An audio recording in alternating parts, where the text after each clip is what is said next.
Más allá del muro del sueño. H.P. Lovecraft. Me pregunto a menudo si la mayoría de la humanidad se ha parado alguna vez a pensar en la enorme importancia que a veces tienen los sueños y en el oscuro mundo al que pertenecen. Aunque la mayor parte de nuestras visiones nocturnas no son quizá más que débiles y fantásticos reflejos de nuestras experiencias vigiles, en contra de lo que sostiene Freud con su simbolismo pueril, hay sin embargo algunas cuyo carácter extramundano y etéreo permite una interpretación excepcional, y cuyo efecto vagamente emocional e inquietante sugiere posibles atisbos de una esfera de existencia mental no menos importante que la vida física, aunque separada de dicha vida por una barrera infranqueable.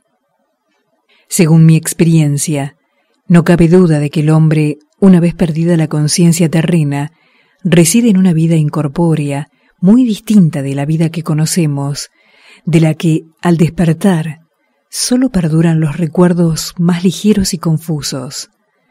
De estos recuerdos fragmentarios y brumosos pueden inferirse muchas cosas, aunque es poco lo que se puede demostrar. Es posible adivinar que en la vida onírica, lo que la Tierra entiende por vitalidad y materia no son realidades necesariamente constantes, y que el tiempo y el espacio no existen tal como nuestro yo vigil los comprende. A veces creo que esta vida menos material es nuestra vida más auténtica y que nuestra vana presencia en el globo terráqueo es en sí misma un fenómeno secundario o meramente virtual. Despertaba yo, una tarde del invierno de 1901, de una ensoñación juvenil, colmada de divagaciones de este género, cuando ingresaron en la institución estatal para enfermeros mentales, en la que trabajo como interno al hombre cuyo caso me ha venido obsesionando de manera incesante desde entonces. Su nombre, según figura en su historial médico, era Joe Slater o Slater, y su aspecto era el del típico habitante de la región de Catskill Mountain, uno de esos descendientes extraños y repugnantes de una raza de campesinos coloniales cuyo aislamiento durante casi 3 siglos en una región montañosa y poco transitada les ha hundido en una especie de bárbara degeneración en vez de progresar con sus hermanos más afortunadamente asentados en distritos con cierta densidad de la población. Entre esas gentes extrañas, que equivalen justamente al elemento decadente de la chusma blanca del sur, no existe la ley ni la moral, y su nivel mental se encuentra sin duda por debajo del de cualquier sector de la población nativa americana. Joe Slater, que llegó a la institución bajo la vigilante custodia de 4 policías estatales y fue calificado de persona sumamente peligrosa, no dio muestras de peligrosidad alguna la primera vez que le vi. Aunque de estatura bastante superior a la media y de constitución algo musculosa, tenía un absurdo aspecto de inofensiva estupidez debido al azul pálido y soñoliento de sus ojillos aguanosos, su barba rala, descuidada y amarilla, y un grueso labio inferior que le colgaba con indiferencia. Se desconocía su edad, ya que estas gentes carecen de censos vecinales y de lazos familiares permanentes, pero por la calvicie de la parte delantera de su cabeza y el estado de deterioro de sus dientes, el cirujano jefe le inscribió como hombre de unos 40 años. Por los informes médicos y judiciales nos enteramos de cuánto se había podido recoger sobre su caso. Este hombre vagabundo, cazador y trampero, había sido siempre un extraño a los ojos de sus primitivos camaradas. Solía dormir más de lo corriente y al despertar hablaba a menudo de forma tan singular sobre cosas que nadie sabía, que inspiraba temor aún en los corazones de un populacho sin imaginación. No es que su lenguaje fuese insólito en absoluto, pues jamás hablaba si no era en el degradado dialecto de su ambiente, pero el tono y tenor de sus expresiones eran de tan misteriosa extravagancia que nadie podía escucharle sin aprensión. Por lo general, él mismo se mostraba tan aterrado y perplejo como sus oyentes, y una hora después de despertar, había olvidado cuánto había dicho, o al menos las razones que le habían impulsado a decirlo, cayendo en una normalidad bovina, semiafable, como la de los demás habitantes de los montes. A medida que Slater se fue haciendo mayor, al parecer sus aberraciones matutinas se hicieron más frecuentes y violentas, hasta que alrededor de un mes antes de su llegada a la institución, sucedió la espantosa tragedia que motivó su detención. Al despertar un mediodía del profundo sueño en que cayera, sobre las 5 de la tarde del día anterior, a causa de una orgía de whisky, el hombre empezó de repente a proferir unos aullidos tan espantosos y terribles que atrajeron a varios vecinos a su choza. Una posilga inmunda donde convivía con una familia tan indescriptible como él. Saliendo precipitadamente a la nieve, alzó los brazos y comenzó a dar saltos en el aire, gritando que quería llegar a una cabaña grande, de techo, paredes y suelos resplandecientes y una música lejana y singular. Cuando trataron de sujetarle 2 hombres de regular estatura, se debatió con fuerza maníaca, gritando que quería y necesitaba buscar y matar a cierto ser que brillaba y tiembla y se ríe. Finalmente, tras derribar a uno de los que le sujetaban con un golpe repentino, se abalanzó sobre el otro en un demoníaco y sanguinario frenesí, gritando de forma enloquecedora que saltaría muy alto y abrazaría cuanto se opusiera a su paso. La familia y los vecinos habían huido aterrados, y al regresar los más valerosos, Slater había desaparecido, dejando tras él una masa pulposa e irreconocible que una hora antes había sido un ser humano. Ninguno de los montañeses se había atrevido a seguirle, y probablemente se hubieran alegrado si hubiese muerto de frío, pero cuando, días después, oyeron sus alaridos en un barranco lejano, comprendieron que había logrado sobrevivir y que, de una forma o de otra, había que eliminarle. A continuación se había organizado una cuadrilla de búsqueda que, fueran cuales fuesen sus intenciones, se convirtió en pelotón del sheriff cuando uno de los miembros de la escasa policía montada del estado vio casualmente a los buscadores, les interrogó y se unió finalmente a ellos. Al tercer día encontraron a Slater inconsciente en el hueco de un árbol y lo llevaron a la cárcel más próxima, donde lo reconocieron los alienistas de Albany tan pronto como volvió en sí. Les contó una historia muy simple. Dijo que una tarde, hacia la puesta de sol, se había acostado después de haber bebido en exceso. Se había despertado de pie en la nieve, delante de su cabaña, con las manos ensangrentadas y el cadáver destrozado de su vecino Peter Slater a sus pies. Horrorizado, había echado a correr hacia los bosques en un vago esfuerzo por huir de la escena de lo que sin duda había sido un crimen. Aparte de esto, parecía no saber nada más. El experto en interrogatorios tampoco pudo sacar en claro un solo dato más. Esa noche Slater durmió tranquilo y a la mañana siguiente despertó sin ningún síntoma particular, salvo cierta alteración en su modo de hablar.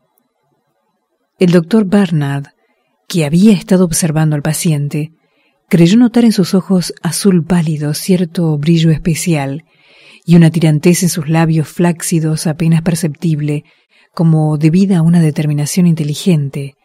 Pero, al interrogarle, Slater cayó de nuevo en su habitual embotamiento de montañés y se limitó a repetir lo que había dicho el día anterior. Al tercer día por la mañana ocurrió el primero de los ataques mentales del hombre.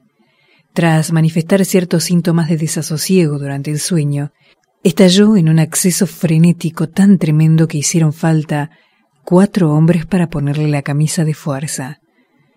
Los alienistas escucharon sus palabras con profunda atención, dada la enorme curiosidad que habían despertado en todos ellos las sugestivas historias, casi todas contradictorias e incoherentes, que habían contado su familia y sus vecinos. Slater estuvo desvariando durante más de un cuarto de hora, balbuceando en su tosco dialecto sobre verdes edificios de luz, océanos de espacio, extrañas músicas y montes y valles sombríos, pero sobre todo se demoró hablando de cierta entidad misteriosa y resplandeciente que temblaba y reía y se burlaba de él. Esta entidad inmensa y vaga parecía haberle infligido un daño terrible, y era su deseo supremo matarla en triunfal venganza. Para lograrlo, decía, ascendería por encima de los abismos del vacío, abrazando cuantos obstáculos se interpusieran en su camino. Por esos derroteros corría su discurso, cuando cesó de la forma más inesperada. Se apagó en sus ojos el fuego de la locura, se quedó mirando con asombro a sus interrogadores y les preguntó por qué le tenían atado. El doctor Barnard le quitó el arnés de cuero y no se lo volvió a poner hasta la noche, en que logró convencer a Slater para que se lo colocara voluntariamente por su propio bien. El hombre había admitido ahora que a veces hablaba de manera extraña, aunque no sabía por qué. En el curso de una semana sufrió 2 ataques más, aunque los doctores no lograron averiguar nada. Sin embargo, especularon extensamente sobre el origen de las visiones de Slater, ya que, como no sabía leer ni escribir, y al parecer no había oído contar jamás una sola leyenda ni cuento de hadas, su espléndida imaginación resultaba totalmente inexplicable. El hecho de que el desventurado lunático se expresara solo en su lenguaje simple probaba claramente que aquello no lo había sacado de ninguna fábula ni mito conocidos. Desvariaba sobre cosas que no entendía ni era capaz de interpretar, cosas que él pretendía saber, pero que no podía haber conocido a través de un relato coherente y normal. Los alienistas coincidieron muy pronto en que el fundamento de su perturbación estaba en sus sueños anormales, sueños cuya viveza podía llegar a dominar por completo, durante un rato, la mente vigil de este hombre básicamente inferior. Slater fue juzgado por homicidio con el debido rigor, se le absolvió a causa de su demencia y fue internado en la institución en la que yo ocupaba una modesta plaza. He dicho ya que soy un constante especulador sobre la vida onírica, de modo que es fácil imaginar la ansiedad con que me dediqué al estudio del nuevo paciente, tan pronto como comprobé la veracidad de su caso. Él pareció percibir cierta simpatía en mí, consecuencia sin duda del interés que yo no podía ocultar y de la manera afable con que le preguntaba. No llegó a reconocerme nunca durante sus ataques, en los que yo escuchaba con el aliento contenido sus descripciones caóticas, aunque cósmicas, pero me conocía en sus horas de tranquilidad, cuando permanecía sentado junto a su ventana enrejada, trenzando cestos de paja y de sauce, tal vez con el pensamiento puesto en la libertad de las montañas, que quizá no volvería a disfrutar. Su familia no fue jamás a visitarle, probablemente porque había encontrado a otro jefe temporal, según es costumbre en esas gentes decadentes de las montañas. Poco a poco empecé a sentir una abrumadora admiración por las locas y frenéticas concepciones de Joe Slater. En sí mismo, el hombre era lastimosamente inferior, tanto desde el punto de vista mental como lingüístico, pero sus visiones espléndidas y gigantescas, aunque descritas en una jerga bárbara e incoherente, eran de tal naturaleza que sólo un cerebro excepcional y superior sería capaz de concebir. ¿Cómo, me preguntaba a menudo, la embotada imaginación de un degenerado de Catskill era capaz de evocar visiones cuya sola posesión implicaba una latente chispa de genio? ¿Cómo había podido alcanzar un rústico palurdo nada menos que una idea de esas regiones luminosas y excelsas del espacio de las que hablaba Slater en sus furiosos delirios? Cada vez me sentía más inclinado a creer que en la personalidad que se humillaba ante mí se encontraba el núcleo perturbado de algo que escapaba a mi entendimiento, de algo que estaba infinitamente más allá de la comprensión de mis colegas más expertos, aunque médica y científicamente menos imaginativos que yo. Y sin embargo, no conseguía sacar nada en concreto de este hombre. El resumen de toda mi investigación era que Slater vagaba o flotaba en una especie de vida onírica, semicorporal por espléndidos y prodigiosos valles, prados, jardines, ciudades y palacios de luz, en una región ilimitada y desconocida para el hombre, que allí no era un campesino y un degenerado, sino una criatura importante y de vida intensa, que se desenvolvía de forma orgullosa y dominante, y sólo la obstaculizaba determinado enemigo mortal, una entidad visible al parecer, aunque de constitución etérea y carente de forma humana, ya que Slater jamás la mencionaba como si fuese un hombre, ni cosa alguna, sino como el ser. Y este ser le había infligido a Slater alguna clase de daño espantoso pero desconocido, del que el maníaco, si es que era maníaco, ansiaba vengarse. Por el modo en que Slater aludía a sus relaciones, supuse que él y el ser luminoso se habían enfrentado en igualdad de condiciones, que en su existencia onírica el hombre era también un ser luminoso de la misma raza que su enemigo. Esta impresión la confirmaba sus frecuentes referencias a volar por el espacio y abrazar ideas se interpusiese en su camino. No obstante, tales ideas las formulaba en unos términos rudimentarios y totalmente inapropiados para expresarlos, circunstancias que me llevó a la conclusión de que si existía efectivamente un mundo onírico, el lenguaje oral no era su medio de transmisión de pensamientos. Sería quizás que el alma soñadora que habitaba este cuerpo inferior estaba luchando desesperadamente por decir cosas que la lengua simple y defectuosa de la torpeza no era capaz de expresar. ¿Acaso me encontraba ante emanaciones intelectuales que podían explicar el misterio, con tal de que fuese yo capaz de aprender a descubrirlas y leerlas?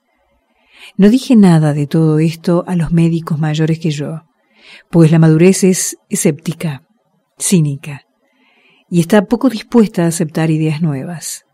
Además, el director de la institución me había advertido últimamente, con su tono paternal, que trabajaba demasiado, que mi cabeza necesitaba descansar.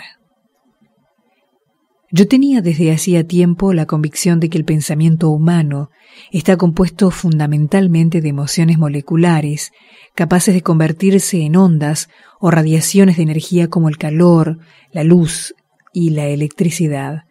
Esta creencia me había llevado muy pronto a pensar en la posibilidad de establecer comunicación telepática o mental por medio de un aparato adecuado, y en mis tiempos de la universidad había confeccionado un juego de aparatos transmisores y receptores, en cierto modo semejantes a los voluminosos artilugios utilizados en la telegrafía, sin hilos de esa época rudimentaria anterior a la radio. Los había probado con un compañero de estudios, aunque no había conseguido ningún resultado positivo. Luego los había empaquetado y arrinconado junto con otros chismes científicos por si me hacían falta más adelante. Ahora, en mi intenso deseo de sondear la vida onírica de Joel Slater, busqué estos instrumentos otra vez y me pasé varios días reparándolos para ponerlos en funcionamiento. Cuando los tuve a punto nuevamente, no perdí ocasión de probarlos. Cada vez que Joe Slater sufría un acceso, acoplaba el transmisor en su frente y el receptor en la mía, efectuando constantes y delicados ajustes para distintas e hipotéticas longitudes de onda de energía mental. Yo tenía muy poca idea, caso de que se produjera dicha transmisión, de cómo las señales mentales emitidas despertarían una respuesta inteligente en mi cerebro, pero estaba convencido de que podría percibirlas e interpretarlas, de modo que seguía adelante con mis experimentos, aunque sin informar a nadie de su naturaleza. Y el 21 de febrero de 1901 ocurrió. Al pensar en ello ahora, Después de tantos años, me doy cuenta de lo inverosímil que parece, y a veces me pregunto si el doctor Fenton no tenía razón cuando lo atribuyó todo a mi excitada imaginación. Recuerdo que me escuchó con gran amabilidad y paciencia cuando se lo conté, pero después me dio unos polvos sedantes y me concedió medio año de vacaciones, de las que empecé a disfrutar a la semana siguiente.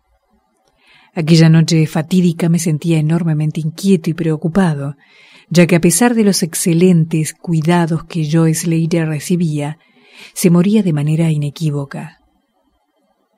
Quizá era la nostalgia de su libertad en las montañas lo que le consumía, o puede que el trastorno de su cerebro se había vuelto demasiado agudo para poderlo soportar su organismo indolente. El caso es que la llama de la vitalidad se iba apagando en aquel cuerpo decadente, cayó en un sopor al acercarse el final y al anochecer se sumió en un sueño inquieto. No le puse la camisa de fuerza como era costumbre cuando dormía, ya que le vi demasiado débil para que se pusiese peligroso, aun cuando sufriera un acceso de violencia antes de expirar, pero ajusté en su cabeza y en la mía los dos extremos de mi radio cósmica, esperando, contra toda esperanza, un primer y último mensaje del mundo de los sueños, en el escaso tiempo que quedaba. En la celda con nosotros estaba un enfermero, un tipo mediocre que no entendía el objeto de mi aparato, ni se le ocurrió preguntarme qué estaba haciendo. Pasadas algunas horas, le vi inclinar pesadamente la cabeza vencido por el sueño, pero no le molesté. Yo mismo, sosegado por las rítmicas respiraciones del hombre sano y del moribundo, empecé a cabecear poco después. El rumor de una melodía lírica y misteriosa me despabiló. Cuerdas, vibraciones, armonías extáticas resonaban apasionadamente en todas partes, en tanto que ante mis ojos arrobados irrumpía un prodigioso espectáculo de absoluta belleza. Muros, columnas y arquitrabes de fuego viviente resplandecían cegadoras alrededor del lugar donde yo parecía flotar en el aire y se elevaban hasta una cúpula de altura infinita e indescriptible esplendor. Mezclándose con este alarde de radiante magnificencia, o más bien suplantándolo periódicamente en calidoscópica rotación, surgían fugaces visiones de inmensas llanuras y valles graciosos y altísimas montañas y grutas seductoras, todo ello adornando con los atributos más encantadores que mis fascinantes ojos eran capaces de concebir, aunque formado de una sustancia plástica, esplendorosa y etérea, que participaba tanto del espíritu como de la materia. Mientras miraba me di cuenta de que en mi propio cerebro estaba la clave de estas encantadoras metamorfosis, pues cada paisaje que se me aparecía era el que mi mente cambiante deseaba contemplar. En medio de estas regiones elíseas yo no era un extraño, pues cada visión y sonido me era familiar, como lo había sido antes, durante innumerables evos de eternidad, y lo seguiría siendo eternamente en el futuro. Luego se acercó el aura resplandeciente de mi hermano de luz y entabló un coloquio conmigo, de alma a alma, en mudo y perfecto intercambio de pensamientos. Era la hora del triunfo inminente, pues, ¿acaso no iba a escapar al fin para siempre mi compañero de la periódica y degradante esclavitud, y se disponía a seguir al maldito opresor hasta los supremos campos del éter, desde los cuales podía lanzar una venganza cósmica y abrasadora, capaz de hacer estremecer las esferas? Estuvimos flotando así algún tiempo, hasta que percibí un leve emborronamiento de los objetos que nos rodeaban, como si una fuerza me llamase a la tierra, que era donde menos deseaba yo ir. La forma que estaba cerca de mí pareció sentir el mismo cambio también, ya que gradualmente llevó su discurso hacia una conclusión. Se dispuso a abandonar el escenario y desapareció de mi vista algo menos rápidamente de como lo habían hecho los demás objetos. Intercambiamos unos cuantos pensamientos más, y supe que el ser luminoso y yo debíamos volver a la esclavitud, aunque para mi hermano de luz sería la última vez. Casi consumido su doloroso caparazón terrestre, mi compañero tardaría menos de 1 hora en liberarse y estar en disposición de perseguir al opresor a lo largo de la Vía Láctea y más allá de las estrellas, hasta los mismos confines del infinito. Un impacto muy definido separa mi impresión final del evanescente escenario luminoso respecto de mi súbito y algo avergonzado despertar y enderezamiento en la silla, al ver moverse de manera vacilante la agónica figura de la cama. En efecto, Joe Slater se estaba despertando, aunque quizá por última vez. Al observarle con más atención, vi que en sus flacas mejillas brillaban unas manchas de color que nunca había tenido. Sus labios también parecían extraños. Los tenía muy apretados, como por la fuerza de un carácter más enérgico que el que siempre había manifestado el paciente. Por último empezó a ponérsele la cara tensa y volvió la cabeza desasosegadamente y con los ojos cerrados. No desperté al enfermero dormido, sino que volví a ajustarle el casco de mi radio telepática, que se le había ladeado ligeramente, dispuesto a captar cualquier mensaje de despedida que el soñador pudiera emitir. De pronto volvió la cabeza con energía hacia mí, con los ojos abiertos, y me quedé mirándole con asombro. El hombre, que había sido Joe Slater, el decadente de Catskill, me observaba con ojos luminosos y dilatados, cuyo azul parecía haberse vuelto sutilmente más profundo. En aquella mirada no se percibía rastro alguno de locura ni de degeneración, y tuve la certeza de que estaba viendo un semblante tras el que había una mente activa de primer orden. En esta coyuntura mi cerebro tuvo conciencia de estar recibiendo una influencia firme y externa. Cerré los ojos para concentrar más profundamente mis pensamientos y vi recompensado este esfuerzo por el conocimiento positivo de que mi tanto tiempo anhelado mensaje mental había llegado al fin. Cada idea transmitida adquirió forma rápidamente en mi mente, y aunque no se utilizó ningún lenguaje real, mi habitual asociación de concepción y expresión fue tan grande que me pareció recibir el mensaje en inglés ordinario. Joe Slater ha muerto. Me llegó la voz paralizadora de un agente de más allá del muro del sueño. Mis ojos abiertos buscaron el lecho del dolor con horrorizada curiosidad, pero los ojos azules aún me miraban serenamente y el semblante aún estaba animado por la inteligencia. Es mejor que haya muerto, ya que no estaba preparado para contener el intelecto activo de una entidad cósmica. Su cuerpo grosero no ha podido soportar los ajustes necesarios entre la vida etérea y la vida planetaria. Era demasiado animal, demasiado poco humano. Sin embargo, gracias a su deficiencia, has llegado tú a descubrirme, ya que las almas cósmicas y las planetarias no deberían encontrarse jamás. Él ha sido mi tormento y mi prisión diurna durante 42 de vuestros años terrestres. Soy una entidad como aquella en la que tú mismo te conviertes cuando duermes libremente sin sueños. Soy tu hermano de luz y he flotado contigo por los valles resplandecientes. No me está permitido hablar al yo vigil de tu ser real, pero somos vagabundos de los espacios inmensos y viajeros de los vastos períodos de tiempo. Quizá el año próximo esté yo morando en el Egipto que vosotros llamáis antiguo, o que el imperio cruel de Sam-Chan, que llegará dentro de 3000 años. Tú y yo hemos vagado por los mundos. Tú y yo hemos vagado por los mundos que giran en torno al rojo Arcturus, y hemos vivido en los cuerpos de los filósofos insectos que se arrastran orgullosos sobre la cuarta luna de Júpiter. Qué poco conoce el yo terrestre la vida y sus dimensiones. Qué poco, en efecto, debe saber para su propia tranquilidad. No puedo hablar del opresor. Los de la tierra habéis notado inconscientemente su lejana presencia. Vosotros, que sin saberlo disteis ociosamente el nombre de Algol, la estrella del demonio, a ese faro parpadeante. Durante evos interminables he intentado en vano enfrentarme y vencer al opresor, retenido por ataduras corporales. Esta noche voy como una némesis portando justa y abrasadoramente la venganza cataclísmica.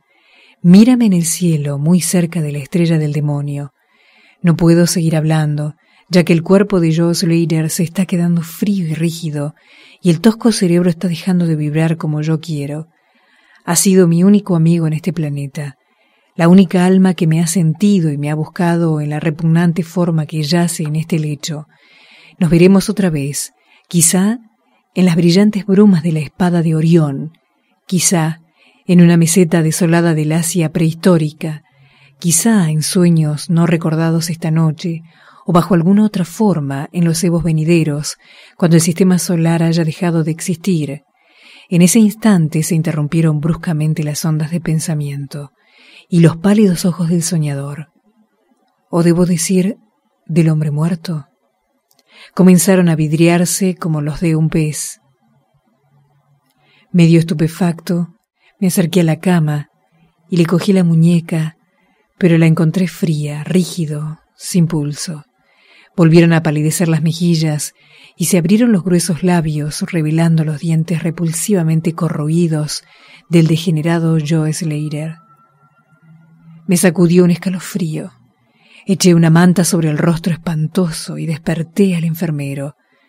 Luego salí de la celda y me fui en silencio a mi habitación. Sentía un inexplicable y repentino deseo de dormir y soñar cosas que no debo recordar. ¿El clímax?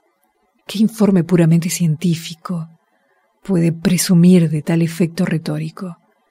Me he limitado a consignar ciertos hechos que considero reales para dejar que vosotros los interpretéis a vuestro gusto. Como he reconocido ya, mi director, el Dr. Fenton, niega que sea real lo que he relatado. Jura que sufrí una crisis nerviosa y que necesitaba muchísimo esas largas vacaciones pagadas que tan generosamente me concedió. Me asegura por su honor profesional que Joe Slater era un paranoico profundo, cuyas fantásticas ideas debían provenir de toscas historias que siempre se transmiten de generación en generación, aún en las comunidades más decadentes. Todo eso me dice, sin embargo, no puedo olvidar lo que vi en el cielo la noche siguiente a la muerte de Slater. Para que no me creáis un testigo parcial, dejo que otra pluma añada a este testimonio final, que quizá aporte ese clímax que esperabais. Cito literalmente la reseña sobre la estrella Nova Persei de las páginas de esa eminente autoridad en astronomía que es el profesor Garrett Serviss. El 22 de febrero de 1901, el doctor Anderson de Edimburgo descubrió una nueva y maravillosa estrella, no muy lejos de Algol. Hasta ahora no se había visto estrella alguna en ese punto. Dentro de 24 horas, la desconocida había adquirido tal brillo que había superado el resplandor de Capella. En el plazo de una semana o dos había menguado visiblemente, y en el curso de unos meses apenas se distinguía a simple vista.